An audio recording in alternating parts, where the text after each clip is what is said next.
Hey guys, this is Sheena coming towards you, reading you another poem that I've written myself, not by anyone else's words.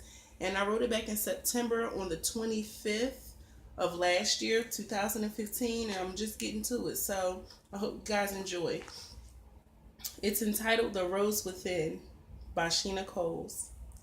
The rose is a flower of beauty. It represents many facets of the inside of one's intellect as well as their life.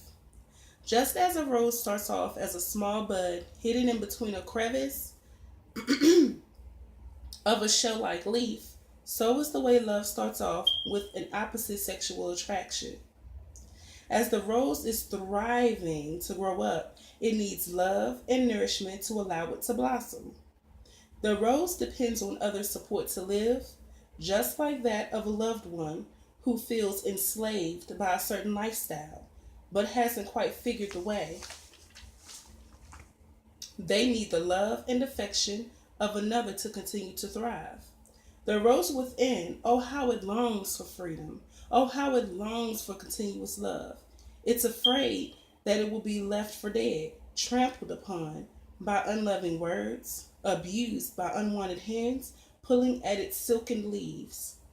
It's as if someone is trying to ruin its beauty. The words that are buried in its pot are words that are sucked through its roots to later blossom into anger. This poison that has been embedded into this simple organism suddenly looks as if all life and color has been drawn from it. Just like the human soul becomes black when anger resides there, so is the petals of the rose. The rose begins to show signs of dead leaves that start to wither and petals start to fall off. The soul begins to darken until love no longer lives there. This also becomes just like the rose that was once cared for, that eventually lost all of its color and died because of the neglect. Oh, but wait, that's not all for the rose within. The rose still has its roots attached. Not dead, you may ask. Nope, not at all. Even though the soul was darkened, like the top half of the rose, it was noticed because of its history for being beautiful.